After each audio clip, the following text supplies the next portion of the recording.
A Soso Produções convida você a se tornar um patrocinador. Semeie no nosso ministério. Com a sua oferta poderemos produzir muito mais vídeos. Este é um ministério independente e, por isso, precisa da sua participação. Inscreva-se no canal e compartilhe os vídeos. Seja um multiplicador desta visão.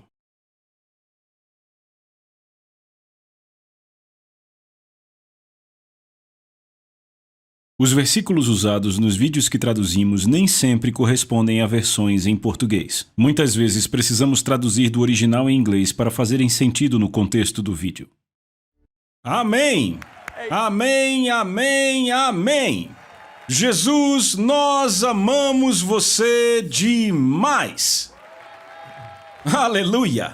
Bem, eu quero te dar as boas-vindas a Extraordinário, a forma como você está destinado a viver. Vamos começar orando e vamos entrar direto nisto. Eu quero dizer isso antes de começar. O que eu estou prestes a pregar hoje é literalmente uma jornada. Pelas próximas 12 lições, literalmente vamos entrar numa jornada. E eu quero te dizer que isso vai edificar, edificar, edificar e edificar. Cada sessão vai te edificar. Sabe, deixa eu te contar algo de quando eu era um garoto. Eu era garoto, entrei na minha sala de TV, meus pais estavam assistindo um programa chamado West Side Story.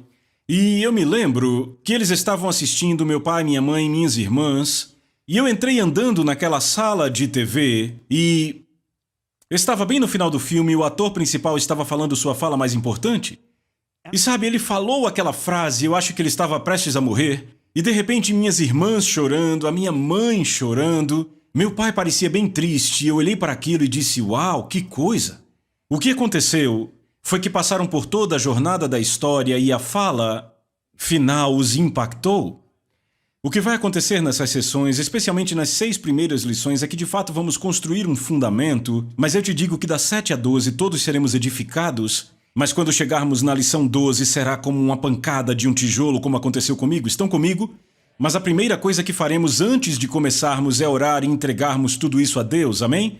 Então, Pai, em nome de Jesus, obrigado primeiro pelo privilégio de sermos teus filhos. Você poderia nos ter como escravos, já seria maravilhoso, mas você nos chama de filhos e filhas em Cristo Jesus. Então, Pai, nos colocamos diante do seu trono e te pedimos que nas próximas 12 lições, você literalmente fale conosco. Pai, a tua palavra diz que aquele que fala, fale dos oráculos de Deus. Então, Pai, eu te agradeço em nome de Jesus, pois o Espírito Santo literalmente falará conosco hoje. E em nome de Jesus eu te agradeço porque em cada uma das sessões, Jesus se tornará cada vez mais claro para nós como nunca foi e nós iremos de glória em glória pelo poderoso Espírito de Deus. Então, Pai, em nome de Jesus eu decreto que o seu reino já veio, que sua vontade será feita nesse lugar, na terra como é no céu hoje, e te damos o louvor, a honra, a glória e a ação de graças, no nome poderoso, maravilhoso, majestoso e santo de Jesus, e todos que concordam gritam... Sim, vamos louvá-lo mais uma vez, mais uma vez. Obrigado, Senhor. Em nome de Jesus, amém. Você pode sentar? Bem, então deixa eu dizer o seguinte, eu vou abrir esta primeira sessão falando de um cara chamado Thomas Kuhn. Thomas Kuhn foi um cientista da década de 60 que trouxe um termo que se tornou um termo aceito e usado, você o encontra nos dicionários. O termo que ele cunhou foi o seguinte... Mudança de paradigma. Repita, mudança de paradigma. O que é uma mudança de paradigma? Bem, um dos dicionários onde vi diz que é uma mudança radical. Outra fonte onde pesquisei diz que é uma mudança fundamental e significante na forma como vemos algo. Outra fonte, que é a minha favorita, diz: pense numa mudança de paradigma como uma mudança de uma forma de pensar para outra. É uma revolução. É uma transformação, um tipo de metamorfose. Não acontece simplesmente, pelo contrário, é movida por agentes de mudança. Bem, deixa eu te dizer o que será um agente de mudança, que vai trazer a metamorfose ou a transformação. O agente de mudança é chamado Palavra de Deus, porque a Palavra de Deus é viva e poderosa. Você pode dizer amém para isso? Amém. Bem, eu vou começar com 1 Coríntios e este será o nosso versículo fundamental. 1 Coríntios capítulo 2, verso 9. Paulo diz o seguinte: nenhum olho jamais viu, nenhum ouvido jamais ouviu, e nenhuma mente jamais imaginou o que Deus preparou para aqueles que o amam. Isto soa como uma vida extraordinária e inimaginável, você não acha? Você não diria isto? Agora, muita gente, quando lê esta escritura, ou pensa ou prega, Paulo está falando do que acontecerá conosco quando chegarmos no céu. Eu trago novidades, ele não está falando disso de jeito nenhum. Ele está falando de algo aqui agora nesta terra. Porque veja o versículo seguinte, versículo 10. Ele diz, mas sabemos estas coisas porque Deus as revelou para nós pelo seu Espírito. Haha, eu amo isto. Então ele continua dizendo, em Efésios, capítulo 3, versículos 9 e 10, ele diz, a minha tarefa é trazer à luz, repitam, trazer à luz, e deixar claro, então aí vem o agente de mudança, o que Deus, que criou tudo isto originalmente, está fazendo em segredo por trás dos bastidores durante todo o tempo. Através de vocês cristãos que se reúnem em igrejas, este extraordinário, repitam, extraordinário, plano de Deus está se tornando conhecido e sendo falado até entre os anjos. Ei, vamos dar assunto para os anjos falarem, não vamos? Você pode dizer amém? Certo, vamos falar do extraordinário. Repitam, extraordinário. Sabe, eu amo esta palavra, extraordinário. É definido assim o que está além do que é usual, excepcional, que excede a medida comum. Sinônimos podem incluir notável, impressionante, maravilhoso, imaginável. Eu amo esses sinônimos. Agora, e quais os antônimos de extraordinário? Comum, normal, usual. Então eu quero que você pense sobre isso. O oposto de extraordinário é normal ou comum. Você está comigo? Repitam isso comigo. Deus me chamou para viver uma vida extraordinária. A não ser que seja reprimido nas pessoas, há um desejo inato de viver uma vida extraordinária em cada ser humano.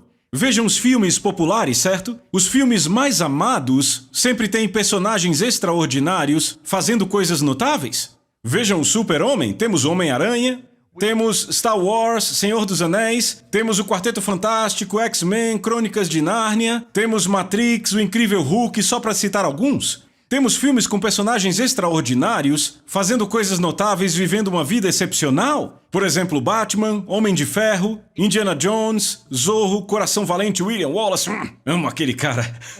E esta nem é a lista completa, certo? Na verdade, deixa eu dizer isto. 35, ouçam com atenção, dos 50 maiores sucessos de bilheteria de todos os tempos são filmes desta categoria. Então eu quero que você pense nisso comigo por um momento. Não são filmes sobre histórias de amor, não são suspenses de espionagem, não são filmes policiais, não são faroestes, nem filmes de esportes, nem baseados em fatos reais. 70% dos filmes mais populares de todos os tempos são filmes centrados em personagens extraordinários fazendo coisas notáveis, vivendo uma vida excepcional com poderes extraordinários. Por que isso acontece? Porque o público é atraído para esse tipo de filmes. Porque foi esta a maneira que Deus originalmente nos criou para viver. Há um desejo em nós, um desejo profundo em todo ser humano, para viver uma vida extraordinária, e se não está lá foi porque alguém reprimiu, pois Deus colocou esse desejo. É uma boa hora para dizer amém? Agora, essa não é a imagem que tem sido pintada no cristianismo? Sabe, eu fui salvo na faculdade numa sala da minha fraternidade. Uma das coisas que me afastou do reino de Deus por anos e anos foi a imagem do cristianismo. Sabe, a minha imagem de um cristão era de alguém fraco, esquisito e covarde. Eu não via os cristãos como pioneiros. Para mim, eles não eram desbravadores, nem pensavam fora da caixa. Eu não via nenhum cristão que, sabe, fosse um homem forte ou um líder. Estão comigo? E as mulheres eram ainda piores? Para mim, as mulheres eram pessoas que não se vestiam bem, que tinham que ficar em casa, permanecer na cozinha e não falavam muito mais. E eu não queria uma esposa que vivesse uma vida dessa, eu queria uma esposa que vivesse uma vida completa comigo. Então isso me afastou do reino por muito tempo, porque para mim tornar-se cristão era fugir da criatividade, perder a excelência. Estão acompanhando? Mas deixa eu te dizer isso, Deus criou o homem para ele ser extraordinário. Porque se lermos Gênesis capítulo 1, versículo 27, na versão A Mensagem, temos o seguinte: Deus criou os seres humanos. Ele os criou como Deus. Repitam, como Deus. Refletindo a natureza de Deus. Então Deus disse no verso 28, está na Bíblia A Mensagem, eu amo essa versão. Ele disse ao homem e mulher que havia criado, veja as palavras dele, ele disse, prosperem, repitam, prosperem, reproduzam, encham a terra, assumam o controle, Este foi o comando de Deus. Veja, se você olhar para Adão, ele era um homem extraordinário. Sabe, a Bíblia nos dá um vislumbre de Adão, mas, sabe, Deus trouxe cada espécie de animal para Adão e Adão deu nome a cada um deles. É claro, eles devem ter debatido, mas ficou a cargo de Adão dar o nome a cada animal. Você entende que havia mais de 1 milhão de espécies nesta terra?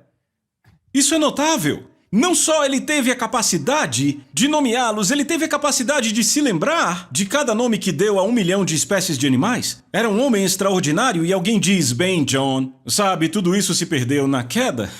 Deixa eu ler para você o que o Novo Testamento diz a respeito disso, Romanos 5,18 na versão A Mensagem. Aqui está o resumo de tudo. Assim como uma única pessoa errou e nos deixou com todo esse problemão com pecado e morte, outra pessoa fez o que era certo e Deus nos livrou disso, mas mais que apenas nos livrar do problema, Ele nos trouxe para a vida.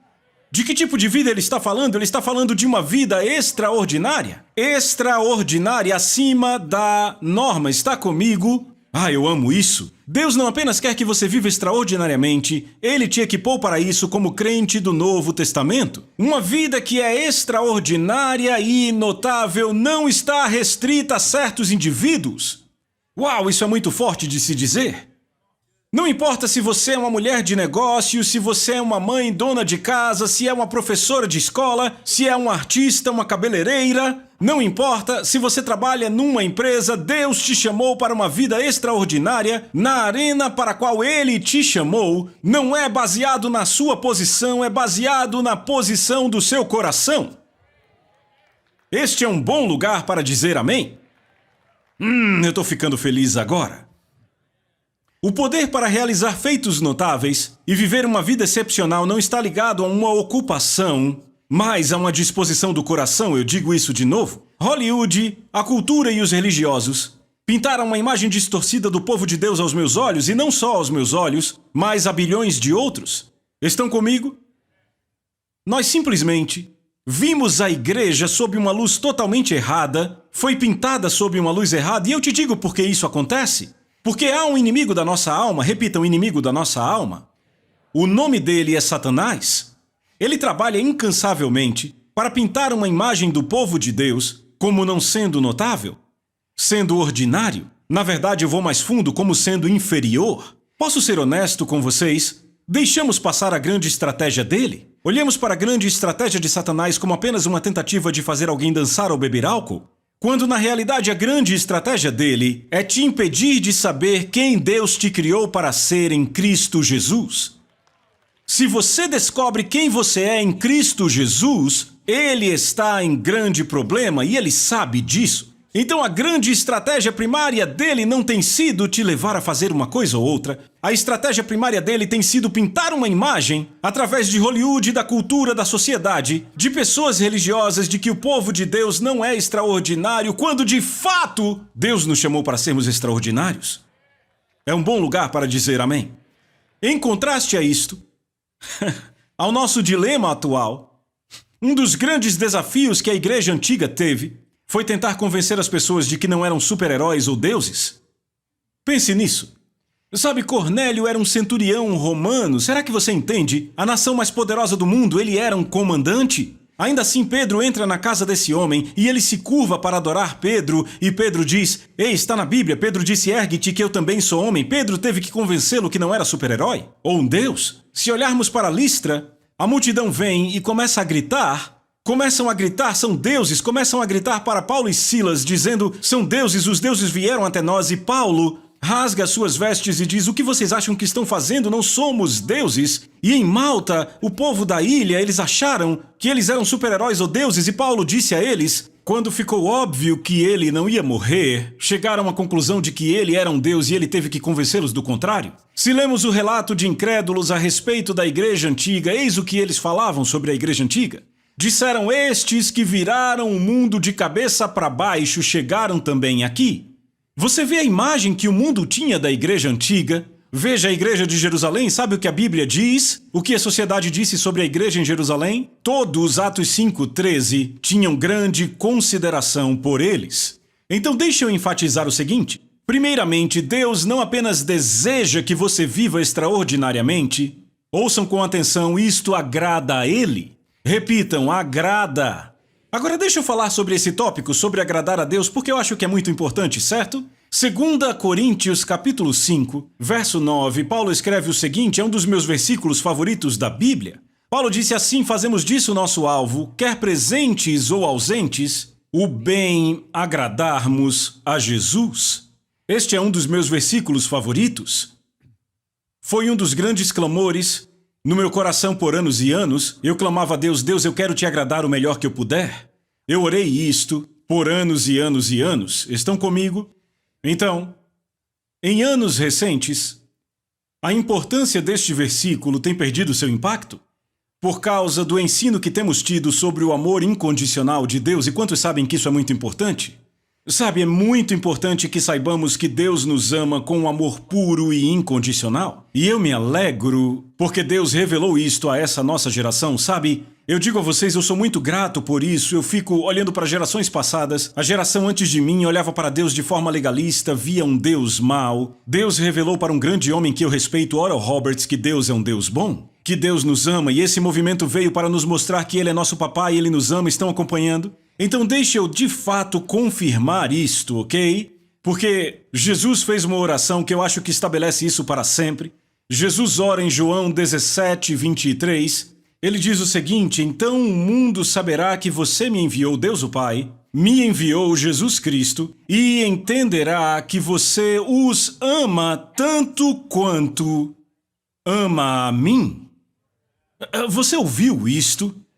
Jesus orou isso, não o apóstolo Paulo? Pai, eles entenderão que você os ama tanto quanto ama a mim. Deus te ama, e este amor não tem nenhuma grama a menos do que ele tem por Jesus. É impressionante, alguém diz, John, ele estava orando só sobre os discípulos que estavam ao redor da mesa porque era um grupo especial de homens que pregaram o evangelho por todo o mundo. Jesus continua dizendo, eu oro não apenas por estes discípulos, mas também por todos que virão a crer em mim por causa do testemunho deles. Cada um de nós aqui foi salvo por causa do testemunho deles. Você pode dizer amém? Aleluia! Então Deus nos ama incondicionalmente, mas Paulo fala aqui sobre agradar a Deus. Há uma diferença, eu vou contar uma história. Há alguns anos eu estava sentado à mesa com nossos 4 filhos e... eu nunca esqueço disso, eu olhei para eles e disse, garotos, eu quero dizer algo a vocês. Vocês não conseguiriam fazer uma coisa sequer para que eu e sua mãe amássemos mais vocês do que amamos? Eu disse, vocês não conseguiriam fazer uma coisa sequer para nos fazer amar vocês um pouco menos do que nós amamos? Eu percebi o conforto no coração deles por causa do nosso amor incondicional. Mas aí eu olhei para eles e disse, mas vocês são responsáveis pelo quanto nos agradam? Deixa eu te dizer, você não consegue fazer nenhuma coisa para Deus te amar mais do que Ele já te ama, nem consegue fazer nada para que Ele te ame menos, mas você está no controle pelo quanto Ele se agrada com você. Por isso que Paulo diz, tornamos o nosso alvo bem agradá-lo. Vamos voltar para esse versículo. 2 Coríntios capítulo 5, verso 9, fazemos disso o nosso alvo. O que é um alvo? Simplesmente significa objetivo. O nosso objetivo é bem agradá-lo. Veja que ele não disse apenas agradá-lo, é bem agradá-lo. Vamos então para o original e descobrimos que é exatamente o que ele quer dizer no original em grego. Paulo diz, o nosso alvo não é apenas agradar a Deus, o nosso alvo é agradá-lo bem. Eu gosto de como outra versão diz, a versão a mensagem. Ele diz, com alegria, o agradar a Deus é a coisa principal. Repitam, a coisa principal. E é isso que almejamos fazer independentemente da nossa condição. Por que agradar a Deus é a coisa principal? Por quê? Por quê? É a coisa principal em nossa vida agradar a Deus? Bem, você não acha que Paulo responderia em sua própria carta? Se você olha o versículo imediatamente depois, o que Paulo diz, pois, e o que pois significa por quê? Definimos como principal propósito em nossa vida agradar a Deus, por quê? Veja aí na sua Bíblia, porque devemos todos comparecer diante do tribunal de Cristo, para que cada um possa receber as coisas feitas no corpo de acordo com o que fez, quer seja bom ou mal. Agora eu quero deixar claro aqui que Paulo não está falando de toda a humanidade nesta passagem, está falando apenas de cristãos. Como eu sei disso? Porque 2 versos antes ele diz o seguinte, ele diz que estar ausente do corpo é estar presente com Deus. Ora, quando o pecador está ausente do corpo, não está presente com Deus, está no inferno. Esta não é uma declaração forte, é apenas um fato. Lembre-se que Jesus disse: eu vim salvar o mundo, não condená-lo, porque o mundo já estava condenado. Ele veio nos salvar daquilo que nós mesmos nos condenamos. Estão comigo? Então Paulo deixa muito claro que nós, os crentes, estaremos diante do tribunal de Cristo. Para quê? Para prestarmos conta do que fizemos no corpo de Cristo, quer seja bom ou mal. Cada um de nós ficará diante de Jesus como nosso juiz. Não seremos examinados por nossos pecados, porque os pecados foram erradicados pelo sangue de Jesus. Diga graças a Deus por isso. Seremos examinados por como vivemos a vida como crentes. Estão comigo? Nossas obras serão examinadas. Nossas palavras serão examinadas. Nossos motivos serão examinados.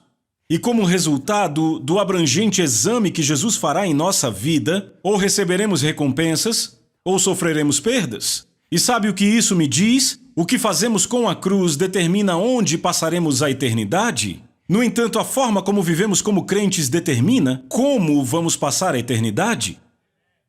Ouviram o que eu acabei de dizer? O que faremos com a cruz determina o lugar da nossa eternidade, céu ou inferno. No entanto, nossa forma de viver como cristãos determina como. Por causa das recompensas eternas. Repitam, recompensas eternas. Ei, a Bíblia diz que esta é uma das doutrinas fundamentais da igreja. Que quando Jesus nos examinar, receberemos recompensas eternas ou sofreremos perdas eternas. O que significa uma recompensa eterna? Ora, não tenha medo da palavra juízo, essa palavra apenas significa decisão. Ele tomará uma decisão sobre a nossa vida, de acordo com como o servimos nesta terra. E para essa decisão nunca haverá uma mudança, nunca haverá nenhuma emenda, nunca haverá nenhuma revisão. Significa que o que fazemos nesta terra determina como vamos passar a eternidade. Então Paulo diz que este deve ser o fator motivador para um crente agradar a Deus. Agora deixa eu dizer isso. Primeiro de tudo, a razão pela qual queremos agradar a Deus é porque o amamos de todo o coração. Eu creio que a Bíblia é muito clara sobre isso, então não é diretamente a razão pela qual Paulo traz aqui. No entanto, a segunda razão, eu creio, a motivação para um crente querer agradar a Deus é pelo que Paulo disse na palavra. Agora, há muita falsa humildade e as pessoas dizem: ah, não, eu não vou trabalhar por uma recompensa porque eu amo Deus, eu só quero agradar a Ele. Isso é muito bom, não me entenda errado. Mas se a palavra de Deus me diz que eu defino isso como meu objetivo, por que eu vou ficar diante de Jesus? Veja, deixa eu pôr desta forma. Eu não quero ficar diante de Jesus e ver lágrimas de decepção em seus olhos por todas as oportunidades que perdi porque eu servi com um coração morno. Eu não quero isto. Eu quero ver o deleite nos olhos dele. Eu quero ouvir ele dizer, e eu sei que isso serve para todos aqui, eu quero ouvi-lo dizer: muito bem, Johnny, muito bem. Bom garoto. É isso que eu quero ouvi-lo dizer. Eu gosto disso, amém? Foi por isso que Paulo falou aquilo e alguém diz: ah, é sério? Deixa eu te mostrar o que o Espírito Santo falou com o apóstolo João. João diz assim, isto é 2 João, certo? 2 João, verso 8. João diz o seguinte, ele diz: tenham cuidado para que não percam aquilo que temos realizado com esforço, mas, repitam, mais, que possamos receber recompensa completa. Você entende? Este é Deus, o nosso Pai, falando através de um apóstolo. E Deus está dizendo a você: tenha cuidado, para que você não perca aquilo pelo qual eu paguei um alto preço para te recompensar, para que você receba recompensa completa. Ele não diz apenas recompensa, ele diz recompensa completa. Esta é a paixão de Deus para você. Eu olho para os meus filhos, eu os amo tanto, e não importa o que façam, nunca vai mudar o meu amor por eles. Mas sabe, eu já desafiei os meus garotos antes. Entendem do que eu estou falando? E eu disse: garotos, eu quero que vocês façam isso e quer saber? Sabe o que me dá prazer como pai? E entenda, isso não faz com que eu os ame mais, porque nada pode fazer isso. Pensando bem, é possível, Deus pode aumentar meu amor por eles, mas o que eu quero dizer é que meu amor não é baseado na performance deles. Mas o que me dá prazer é se eu dou uma tarefa a eles e eles vão e fazem. Especialmente quando fazem de todo o coração com paixão naquilo. Eu te digo que como pai, eu adoro recompensá-los. E eu quero recompensá-los bem quando fazem algo do tipo, entendem o que eu digo? Eu olho para o meu filho mais velho, Addison, e sabe que grande homem de Deus? Ele foi aceito pela 7ª melhor universidade de negócios do mundo e se graduou com honras há 3 anos e meio e veio até mim um mês antes de começar a faculdade e disse: pai, será que eu devo mesmo ir para a faculdade? Eu disse: o quê? Eu disse: como assim? Ele disse: pai, eu quero trabalhar para você e para a mamãe, eu quero levar a palavra de Deus com vocês, eu quero ministério em tempo integral. O que eu poderia dizer? Com certeza é o que você diz. Então ele entrou na nossa equipe e eu disse ao diretor da equipe, ele não tem nenhum privilégio que outro da nossa equipe não possa ter só porque ele é um Bevere? Isso está claro? Ele disse, sim, senhor. Para ser honesto, eu acho que eu fui até um pouco duro. Mas depois de 6 meses, nosso diretor me ligou e disse, John, eu quero pôr o Addison no departamento de relações com igrejas. Eu disse, é sério? Por quê? Ele disse, porque seu filho é um grande líder. Eu disse, faça. Então Addison entrou no departamento de relações com igrejas e na época em que ele assumiu, havia cerca de 2 ou 3 mil igrejas na América usando nossos cursos. Eles usavam para seus grupos de comunhão, treinamento de líderes, treinamento de equipes e até para os seus cultos às quartas e domingos. E ele assumiu aquele departamento e era o começo do ano e ele veio até mim e disse, pai, ele disse, o que faríamos se dobrássemos esse departamento nesse ano? Eu estava rindo por dentro. Eu pensava, de jeito nenhum você vai conseguir dobrar o que fizemos nesse departamento esse ano. Eu olhei para eles e eu disse, se vocês conseguirem fazer isso, eu vou levar o seu departamento inteiro num cruzeiro de 7 dias. Ele disse, ok, e foi embora. Agora, o ano inteiro ele ficou me ligando. No final de cada mês, pai, eu pus essa meta para essa pessoa e para aquela pessoa. Pode orar comigo por essa pessoa, por aquela pessoa, por essa meta. Agora entenda, eu disse a todos a razão número 1 para ligarmos para estes pastores é porque nos importamos com eles precisam de um amigo. Então eles começaram a passar, 20 minutos com cada pastor. Eu ouvi conversas de 40 minutos. Eu ouvi o meu filho e outras pessoas dizendo para mim, você pode ligar para esse pastor, ele precisa. Eu tentava o melhor que podia, às vezes não conseguia. Ele me ligava e dizia, pai, estamos realmente crendo na meta para o final do ano, precisamos de um milagre, pode orar conosco? Eu dizia, tá bem. No meio do ano eu olhei e pensei, talvez eles consigam essa meta. Sabe o que eles fizeram? Eles multiplicaram por 3. Vocês entendem o que é o triplo? Sabe o que eu fiz? Levei o departamento todo para um cruzeiro. Já ouviu falar de ganha-ganha? Deixa eu dizer o que é ganha-ganha. Número 1, tivemos um tempo maravilhoso juntos, algo que o time construiu. Número 2, nos alegramos porque estávamos levando a todos a palavra de Deus. Estão comigo. E número 3, eles alcançaram a meta que estava diante deles. E a Bíblia diz que o desejo alcançado é a árvore de vida. Esperança adiada faz adoecer o coração, mas desejo cumprido é árvore de vida. E você via uma árvore de vida naqueles caras, porque estabeleceram uma meta em oração. E eu te digo, era um departamento de oração. Eles alcançaram a meta e sabe, como pai e como chefe, eu te digo, eu fiquei tão orgulhoso. Sabe, todos os garotos da equipe, eu adotei eles como filhos também e eu estava muito orgulhoso, certo? Entendem o que eu digo? Então aquilo me trouxe grande prazer, trouxe alegria a eles. Você entende que alegria é quando um objetivo é alcançado e hoje mais de 15 mil igrejas na América usam nossos cursos? Sabe, aquele departamento explodiu. Agora deixa eu dizer algo. Deus fez o mesmo por nós. Ele escreveu um livro sobre a nossa vida. Veja o que a Bíblia diz, Salmo 139, verso 16. Davi disse, você me viu antes de eu nascer? Cada dia da minha vida estava registrado em teu livro. Repitam, livro. Sabia que escreveram um livro sobre você? Viu? Não são só os presidentes que têm livros sobre eles? Não é só o Michael Jordan que tem um livro dele, você também tem. Agora veja. Cada dia da minha vida estava registrado em teu livro, cada momento foi estabelecido quando ainda nenhum deles existia. Há um livro escrito sobre você. E entenda, Deus escreveu a sua vida do jeito que Ele desejou que você vivesse antes de você nascer. Ele escreveu cada momento, Davi disse. E o que Deus fez naquele livro definiu metas para você. Estão acompanhando? Então, sabe, o Addison veio até mim e disse, é isso que eu quero fazer, mas Deus definiu metas para nós. Sabe qual é a nossa responsabilidade? Descobrir quais são as metas de Deus para nós. Minha meta é diferente da sua. Sabe, se Deus te chamou para alcançar 3 pessoas, e talvez uma dessas 3 alcançará 1 milhão, e você cumpre sua meta, você será recompensado do mesmo jeito que Billy Graham, que alcançou 1 milhão de pessoas. Estão comigo? Se Deus te chamou para ser extraordinário no seu mundo de negócios, na sua empresa, pessoas vindo para Jesus por causa do seu testemunho, esta é a meta, entende? Depende de nós descobrir quais são estas metas. Sabe, tem gente que não gosta do fato de eu dizer isso ou da Bíblia dizer isso, você acredita? Mas ouça o que a Bíblia diz, isso está em Efésios 2, verso 10 na Bíblia ampliada. Pois somos feitura da própria mão de Deus, repitam, feitura. Obras das mãos dele, recriados em Cristo Jesus, nascidos de novo, para que possamos fazer aquelas boas obras que Deus predestinou, planejou de antemão quando? Antes de eu nascer um livro foi escrito, estão comigo?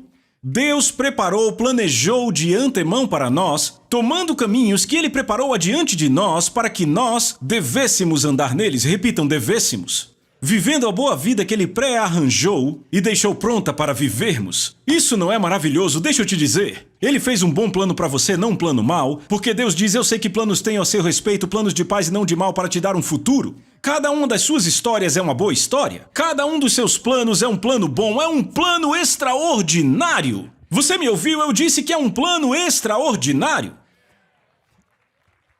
Qual a nossa responsabilidade? Descobrir em oração qual é esse plano. É por isso que Paulo diz em Colossenses 1, versos 9 e 10. Sempre temos orado por vocês desde que ouvimos sobre vocês. Pedimos para que Deus encha vocês com conhecimento da vontade dele, com toda a sabedoria e entendimento que o Espírito dá. E aí vocês poderão viver como Deus quer e sempre vão fazer o que agrada a ele.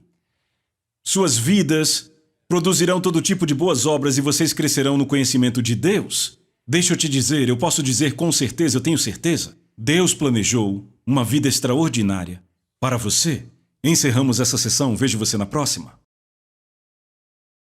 A Soso Produções convida você a se tornar um patrocinador. Semeie no nosso ministério. Com a sua oferta poderemos produzir muito mais vídeos. Este é um ministério independente e, por isso, precisa da sua participação. Inscreva-se no canal e compartilhe os vídeos. Seja um multiplicador desta visão.